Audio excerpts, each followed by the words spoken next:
Lecteur du soir, bonsoir. Le générique.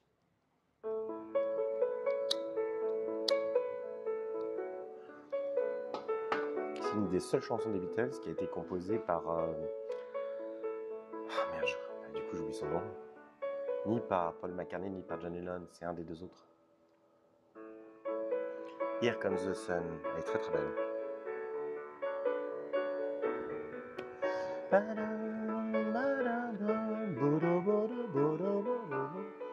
C'est une chanson sur l'espoir. On va finir Mensonge et maladie mentale de José Goebbels. Il reste 5 pages.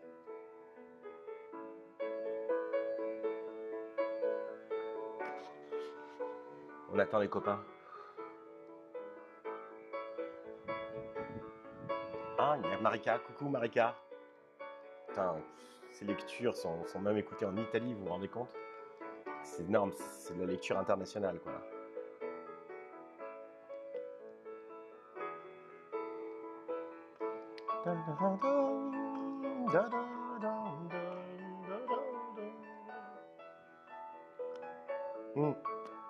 Depuis que je fume, j'arrive plus à chanter aigu.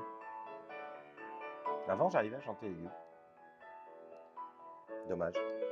Bon, allez, on va pas s'écouter toute la chanson. Faut arrêter à un moment charnière, quoi, aux articulations. C'est comme le poulet, ça se découpe. Bon, et où? Basta. Voilà, on dirait qu'on est en... Ah, mince alors. Marika, t'es toute seule avec moi. Tu ne te sens pas obligé de rester là. Hein. Si ça t'embête, n'hésite pas. Ah, c'est plus Marika, c'est quelqu'un d'autre. C'est David. Oh! Et là, je reconnais pas parce que je vois que les icônes en fait. Donc quand je reconnais les. Non. Oh! Il n'y a plus que David. Salut David. Bon alors, qu'est-ce qu'on a vu avant-hier? Puisque hier, j'ai fait la fête. C'était. Ça a fini à 2h30 du matin. On a mangé de la pizza. Et c'était très sympa. J'ai fait la connaissance de plein de gens nouveaux. Et tous plus barrés les uns que les autres, en fait. Je sais pas, soit c'est moi, soit tout le monde est barré, mais il y a beaucoup de gens barrés quand même. Mais barrés dans le bon sens du terme. Alors, ce qu'on a vu l'autre fois, en fait, eh ben, c'était que, je relis la fin, là, le menteur ordinaire est en marge de la vie parce qu'il ment. Le menteur hystérique, en fait, c'est le menteur qui va à fond. Hein. Il y en a plein en liberté. Le menteur hystérique ment parce qu'il est en marge de la vie. Donc le menteur ordinaire, vous et moi, est en marge de la vie parce qu'il ment. Donc comme il ment, il se décale quoi, par rapport à la vie. Le menteur hystérique ment parce qu'il est en marge de la vie. Le menteur hystérique, lui, celui qui ment tout le temps, il ne se met pas en marge de la vie. Il l'est avant de mentir. C'est pour ça qu'il ment comme ça, en fait. Voilà, pour lui, vérité, mensonge, c'est équivalent, en fait. Il y a juste sa vérité qui est celle qui l'arrange sur le moment, en fait. Voilà, une forme de démence, en fait, beaucoup plus répandue qu'on ne le croit. Allez, on fait la dernière ligne.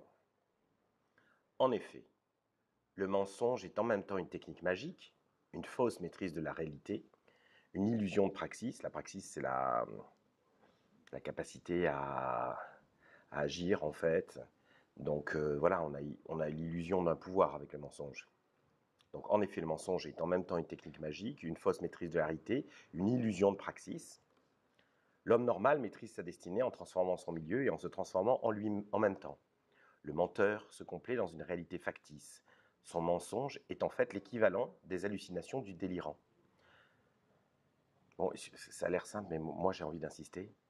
Au lieu d'agir, en fait, c'est une illusion d'action, le mensonge. Et donc, en fait, au lieu de modifier l'environnement, de façon magique, on ment et puis on s'imagine que la réalité a changé. C'est pour ça qu'en fait, c'est l'équivalent des hallucinations du délirant.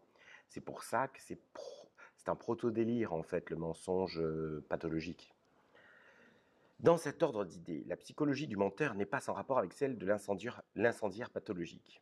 J'ai connu pendant mon internat des asiles un pauvre sous-homme qui se trouvait chez nous en vue d'une expertise médico-légale. C'est un peu maladroit sous-homme comme expression, mais quand on est en 1966, c'est déjà maladroit en 1966. Et en même temps, Et en même temps, je suis assez d'accord concernant, enfin, quand on est, je pense pas qu'il parle de la dignité. La folie, ça rabaisse, quoi. On tombe en dessous, en fait, de quelque chose, en fait. Donc, j'ai connu pendant mon internat des asiles un pauvre sous-homme qui se trouvait chez nous en vue d'une expertise médico-légale. C'était un incendiaire pour qui le fait de mettre le feu était une sorte de triste ersatz d'efficacité magique, une illusion de praxis. On pouvait faire une belle étude sur les techniques subréalistes de compensation vitale. Bon, là, il nous gonfle avec son histoire de subréalisme et de surréalisme. J'en mentionnerai simplement un dernier exemple, l'anonymographie. Alors, l'anonymographie, ce sont les gens, vous savez, qui écrivent des lettres. Oui, il y a des juifs cachés chez le voisin, tant truc, un ami qui vous veut du bien, vous voyez. Ou alors, c'est l'oncle du cousin du chien de la voisine qui a tué le petit Grégory, vous voyez, c'est les corbeaux, les gens qui ne signent pas. L'anonymopraxie l'anonymographie sur Internet, elle est extrêmement courante de nos jours. Ce sont les commentaires faits avec des pseudos et les gens se lâchent complètement, quoi. Voilà. Alors j'en étais où? Voilà. C'est encore une technique d'illusion de puissance, mais qui structurellement se rapprocherait plutôt des états schizoïdes. Alors là, il voit le mensonge comme une illusion de puissance, et là, il parle de l'anonymographie comme une illusion de puissance. Effectivement, le mec qui est derrière son ordinateur, qui balance sous pseudo des commentaires atroces, des trucs, etc., il a une illusion de puissance, mais en fait, techniquement, il pète dans l'océan du net, vous voyez ce que je veux dire. Ça marche que si la personne réagit. Mais bon, maintenant, on est tous un peu éduqués, donc en fait, je sais pas vous, comment vous faites, mais moi, les trolls, je les blacklist, en fait, je les bloque. Même si je les connais depuis un bon moment, en fait. C'est-à-dire qu'en gros, il faut pas me faire chier. Un commentaire de travers, bon, ça peut être un malentendu. 2, 3, je bloque. Je bloque la personne. Je réponds pas. Avant, il y a quelques années, je répondais, je rentrais dans des battles un peu humoristiques. Puis en fait, ça fatigue pour rien. Donc je balance, je bloque. Donc l'anonymographie, c'est encore une technique d'illusion de puissance, mais qui structurellement se rapprochait plutôt des états schizoïdes. Une puissance négative, éphémère et malfaisante, achetée au prix d'une auto-dépersonnalisation et d'une auto-aliénation.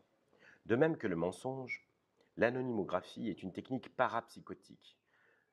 Alors, la psychose, c'est quand vraiment on décroche du réel. Para, ça veut dire que ça ressemble. Vous voyez, la parapharmacie, ça ressemble à une pharmacie, mais bon, les médicaments ne fonctionnent pas vraiment. Donc, parapsychotique, ça veut dire que ça ressemble à la psychose, mais bon, la personne n'est pas non plus complètement enfermée. Si la personne des anonymographes révèle de la compétence, si la personne des anonymographes relève de la compétence des tribunaux, l'étude de leur comportement est, elle, du ressort du psychiatre. L'anonymographie, qui détruit la dialectique sujet-objet en escamotant le sujet, bon, en gros, le mec, il s'escamote lui-même enfin, en tant que personne, c'est pour ça qu'il parle de dépersonnalisation, alors que le mensonge la détruit en mystifiant l'objet. Alors ça, c'est intéressant. Aboutit au même résultat psychologique et moral que le mensonge, et ceci malgré l'adéquation possible de ses assertions avec la réalité. Ça, ce qu'il dit, c'est que l'anonymographe qui écrit sous pseudo et qui se déchaîne, en fait, il disparaît lui, puisqu'il est anonyme ou sous pseudo, tandis que le menteur, lui, donc c'est le sujet qui disparaît de l'attaque et du délire, tandis que le menteur, lui, veut détruire l'objet, veut détruire la personne qui est en face. Mais ces deux illusions de puissance sont parapsychotiques, puisqu'elles décrochent du réel, quoi. Des gens qui sont, voilà, quoi. Si vous regardez bien, en fait, les gens qui mettent comme ça des commentaires, moi je me dis toujours, mais ils n'ont pas autre chose à faire dans la vie. Et les menteurs aussi, je me dis, mais c'est bizarre, hein. Ils n'ont pas envie de connaître, de vivre un vrai truc, en fait. Ça me paraît toujours très très bizarre. Pourquoi l'idée, en fait, d'organiser le fait de tromper l'autre, de vivre pour de faux, me paraît complètement folle, en fait. Mais les gens, ils sont comme ça. Donc, malgré l'adéquation possible de ces assertions avec la réalité, même lorsqu'elle est véridique, l'anonymographie est une conduite de type mensonger. Car en n'assumant pas sa vérité, l'anonymographe dévalorise son univers au même titre que le menteur. Dans les deux cas, on note une dégradation de la rencontre du moi avec le monde. Cette dégradation est l'une des constantes de l'existence psychotique et même de l'aliénation en général. Voilà, alors ce qu'il dit, c'est quand même l'anonymographie, l'écriture sous pseudo ou anonyme, c'est comme le mensonge, c'est-à-dire qu'il y a un rapport entre soi et le monde qui est dégradé, en fait. Et, euh, et que ben, c'est une aliénation et c'est une constante de l'existence psychotique. C'est des gens qui décrochent. Ils s'imaginent que c'est volontaire, mais en fait, c'est souvent de la lâcheté. C'est-à-dire que c'est souvent... ils ont besoin de cette illusion de puissance parce qu'ils ont peur. Mais du coup, clac, ils débranchent du réel, quoi. Et comme ils savent que les gens mentent, qu'on peut poster des conneries sous pseudo, et qu'il y a plein de gens qui le font, ils s'imaginent que c'est une pratique sans risque, normale. Mais en fait, c'est juste qu'il y a plein de gens qui sont mal barrés, en fait. Il y a plein de gens qui flottent, qui sont à mi-chemin de l'asile et du réel. J'aimerais enfin, en guise de conclusion, parler d'une curieuse affection dans laquelle le mensonge pathologique apparaît sous une forme en quelque sorte pure, la pseudologie fantastique. J'adore le titre, la pseudologie fantastique. La place nosologique, bon, la nosologie, c'est le classement des maladies. La place nosologie exacte de cette affection n'est pas encore déterminée de façon unanime. Certains la considèrent comme une forme clinique de la psychose manéco-dépressive, alors que d'autres, certains auteurs allemands, y voient une affection de nature schizophrénique. Nous, on s'en fout.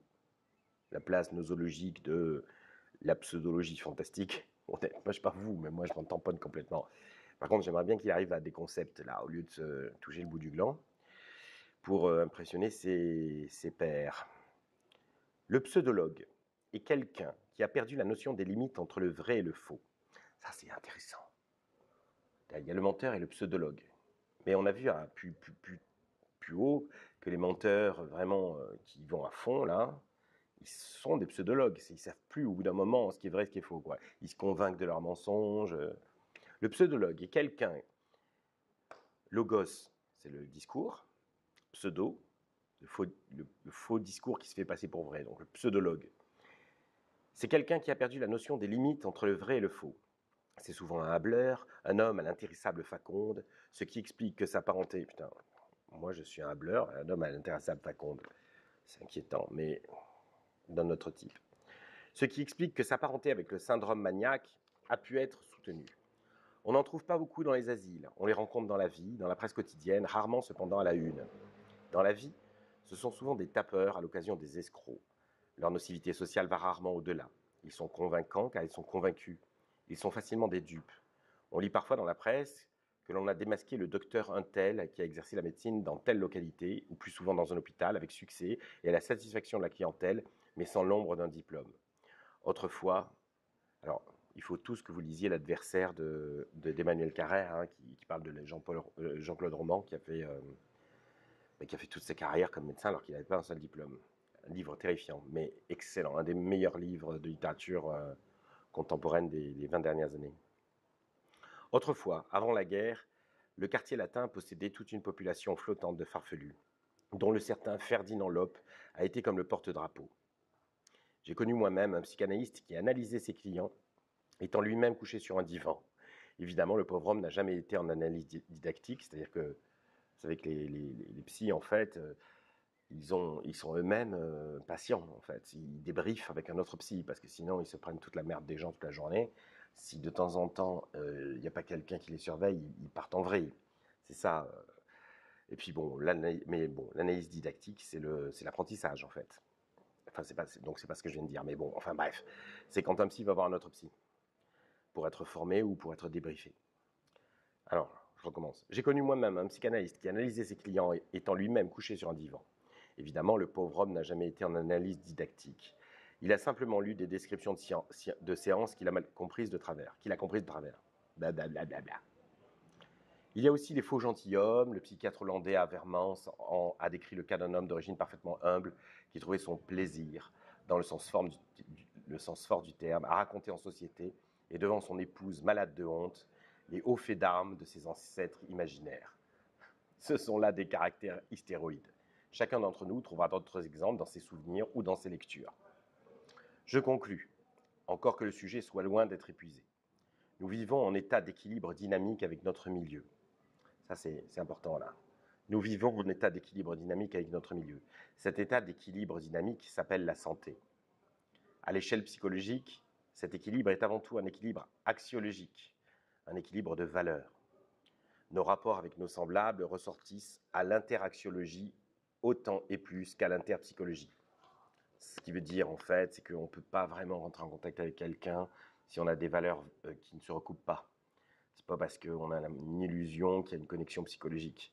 Si vous êtes en train de parler avec quelqu'un et que vous vous rendez compte qu'il a des valeurs vraiment complètement différentes des vôtres, vous ne vivez pas dans le même monde, en fait. Vous avez l'illusion d'une connexion interpsychologique, mais comme il n'y a pas de connexion interaxiologique, voilà, vous passez 2 heures délicieuses avec un putain de nazi, mais un SS consommé, vous voyez, qui vous explique que c'est tellement génial d'égorger les enfants. Vous avez une connexion interpsychologique, mais pas interaxiologique. Et en fait, il n'y a pas de rencontre, en fait. La maladie mentale constitue une rupture durable, parfois définitive de cet équilibre. La névrose est de son côté une rupture fugace et relativement facile à surmonter. Alors là, j'interromps à fond. Aujourd'hui, j'interromps à fond, puisque c'est la fin. Il y a la blague je voulais absolument, je ne l'ai pas raconté avant, la blague de deux proches qui dit quelle est la différence entre une névrose et une psychose. Le psychotique croit que 2 plus 2 égale 5. Le névrosé sait parfaitement que 2 plus 2 égale 4, mais ça le fait chier. Et ben, c'est ça la différence entre une névrose et une psychose. Le névrosé, il connaît la réalité, mais il ne la supporte pas, il ne l'aime pas, il s'y sent mal. Le psychotique, lui, vous voyez.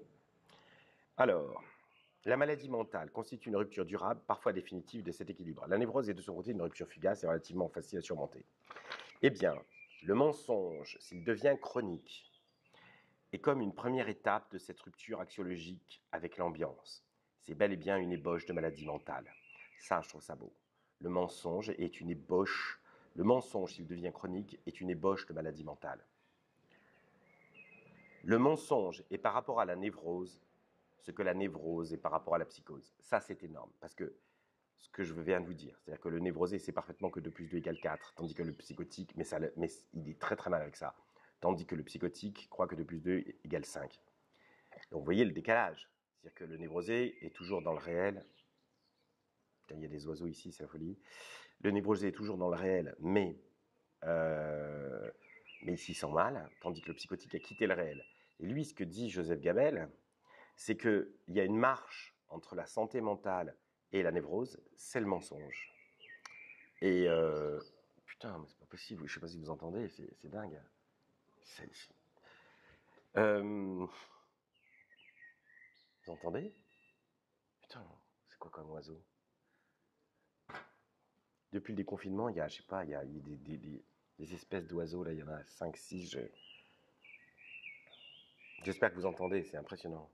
Alors, donc voilà. Donc en fait, il y a l'état de santé, il y a le menteur, il y a l'oiseau, putain, il y a l'état de santé, il y a le menteur, c'est génial. Il y a le névrosé et il y a le psychotique. Et donc, c'est attention. Vous voyez, si vous mentez, si vous rentrez dans un attention, quoi. Vous êtes tout près de la névrose et donc vous vous rapprochez de la psychose, en fait.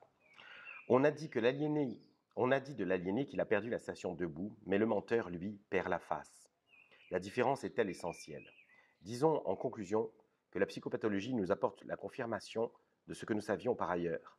La recherche de la vérité n'est pas une activité de luxe, mais une dimension essentielle de notre santé et de notre humanité. Un philosophe, Étienne Borne, a défini une fois la psychanalyse comme une thérapeutique par la vérité. Peut-être pourrait-on ajouter à cette belle définition que cette vérité thérapeutique qui sous-tend la cure analytique n'est pas n'importe quelle vérité, mais une catégorie très particulière, la vérité dialectique. Bon, il nous emmerde encore avec son histoire de dialectique. Bon, je vais faire un petit résumé.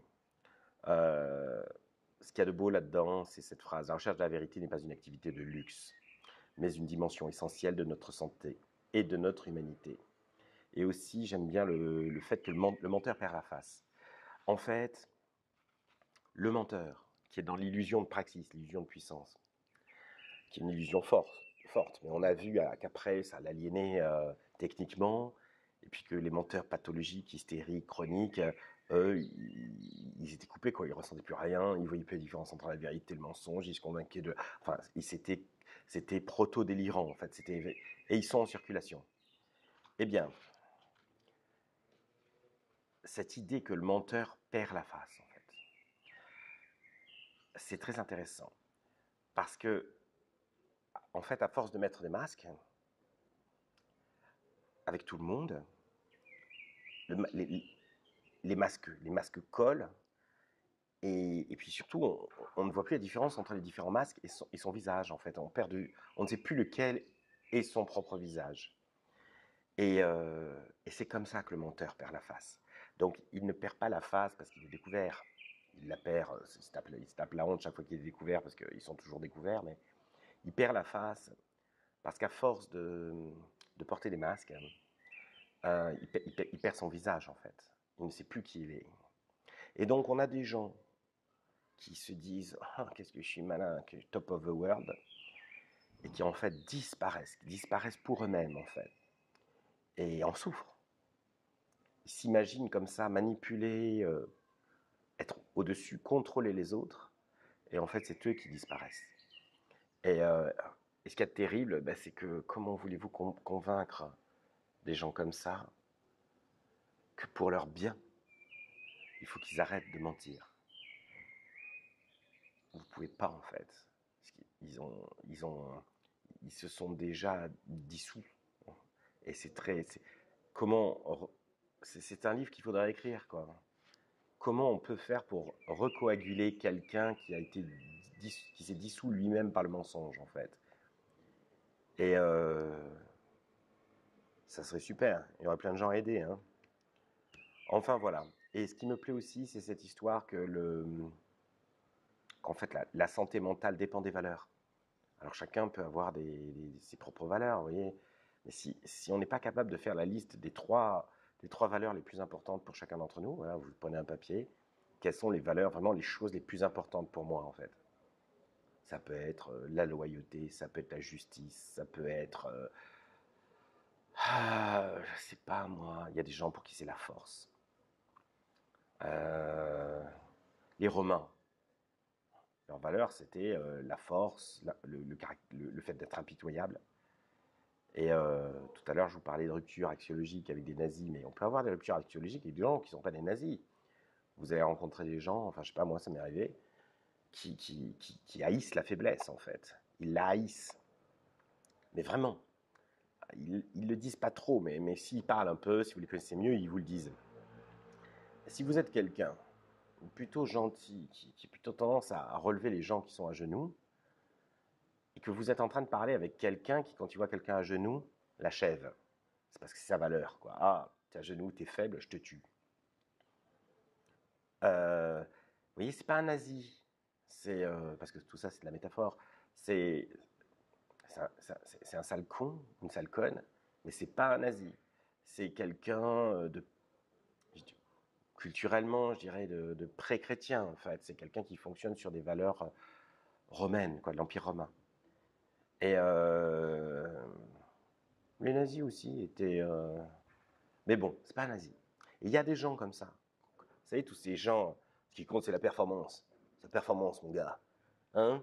Alors Thierry, tu me fais le tour, tu me ramènes des clients. Si tu m'as pas ramené 5 contrats ce soir, je te vire. Le mec, c'est quoi? On est sûr qu'il n'a pas chez lui un élevage de hamsters qui nourrit au biberon, vous voyez. Putain. Je ne sais pas d'où m'est venue cette image, mais elle me parle à moi. Ça fait déjà quelqu'un qui elle parle. Voilà. Donc, en lisant ce livre, il y a plus de 20 ans, j'ai eu super peur. J'ai eu super peur. Je me suis dit, bon, j'avais déjà eu affaire à des gens qui mentaient, beaucoup. Ma mère. Parlez-nous de votre mère. De façon folle, en fait. Et ça m'a fait peur. Et après, je pense que j'ai pas assez menti, en fait. pense qu'il y a une façon saine de mentir. Ça aussi, il aurait pu mettre une limite, dire quels sont les mensonges qui nous mettent pas en danger d'un point de vue psychiatrique et voilà. Mais bon, après, j'ai vu tellement de gens qui savaient plus qui ils étaient en fait, qui étaient pris dans des histoires, voilà quoi, c'est des vaudevilles quoi. C'était pathétique. En plus, le menteur, il est dans sa toute puissance sur le moment quoi, il arnaque l'autre. Mais après, c'est tellement humiliant, ils se font à chaque fois choper. On les croit plus. Euh, Plus personne ne leur fait confiance. Ils savent plus qui ils sont. En plus, quand on parle de ceux qui sont vraiment ardos, ils croient à leurs propres mensonges au bout d'un moment. Donc, c'est tellement triste en fait. C'est comme boire en fait. C'est la fête, on boit. Mais il faut faire gaffe parce que quand on boit trop, on est tellement, mais on perd toute dignité. Euh, En termes de comportement, on vomit, le lendemain on a très mal à la tête, et donc en fait, oui, on peut boire de l'alcool, normalement. Mais si on y va à fond, on croit qu'on est content, on est dans une sorte de joie, mais il va y avoir des conséquences. Ben, le mensonge, c'est pareil en fait. Il faut mentir avec modération. Il y a un vrai risque. Je relis cette phrase incroyable. La recherche de la vérité n'est pas une activité de luxe, mais une dimension essentielle de notre santé. Et oui. Et voilà. Donc voilà. Et pourquoi j'ai voulu relire ce livre-là? Parce que je me dis, on peut rien faire pour les gens qui mentent, dont c'est toute la vie, qui sont à fond. Ils sont proto-délirants. Enfin, ils sont déments, en fait, déjà. Et puis, ils ont surtout disparu. Comme l'explique Joseph Gabel, ils ont perdu la face. Il y a très peu de chances. Ils sont, comment ça s'appelle? Des pseudologues. Ils ne voient plus la différence entre la vérité et le mensonge. Euh, mais je me suis dit, il y a peut-être des gens qui vont écouter ces vidéos, qu'après je poste sur la chaîne la rupture du quatrième mur. Donc elles seront là le temps que YouTube vivra. Et qui se diront, merde, j'ai tendance à mentir. Le type là, il y avait des passages très très chiants dans son livre, mais il y avait des, de belles accélérations. Il dit que c'est super dangereux. Je vais peut-être me calmer. Vous voyez, comme un ami à qui vous dites, tu sais, tu bois beaucoup quand même. Hein. Ça fait combien de temps que tu n'as pas passé une journée sans boire en fait? Est-ce que tu bois le matin? Est-ce que tu bois seul? Vous voyez, il y a des critères.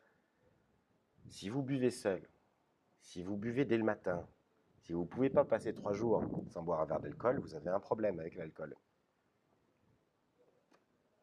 C'est ça les critères pour l'alcoolisme. Ben, il faudrait qu'il y ait des critères pour le mensonge, comme ça. Faut faire attention. Faut faire attention. Voilà, alors j'ai promis que j'allais mentir. Euh, du coup, c'est un peu foireux parce que du coup, vous savez que je vais mentir. Donc, ce que je dis est faux.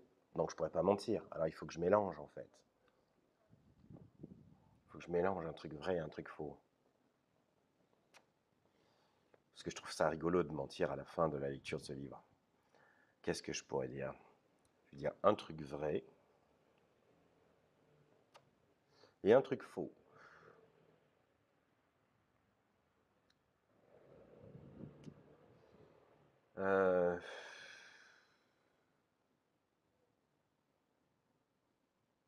J'ai du sang royal. Je n'aime pas les anchois. Voilà. Bon, bisous à tout le monde. Là, je vais me regarder un petit film sympa. Ciao, ciao. Ah non, putain, le générique. Putain, Marc, t'as oublié le générique. On met la fin de la chanson. D'un point de vue formel, c'est encore améliorable. Hein. Mais mon problème, c'est que le logiciel de montage est mort et avec le confinement, j'ai pas pu. C'est très compliqué. Mais après, je ferai des vidéos et des petits montages, ça sera plus propre. Là, c'est des prises, puis c'est sur Facebook en direct. Mais j'ai bien envie de faire des vidéos plus chiadées, quoi. sera peut-être moins bien, hein, mais moins chiant. J'enlèverai plein de passages chiants. Faudra pas que je me trompe par contre, hein, parce que puis au fond on se trompe. Hein.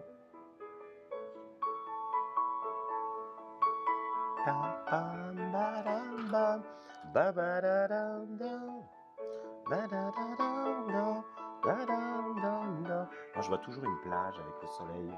C'est vraiment une chanson,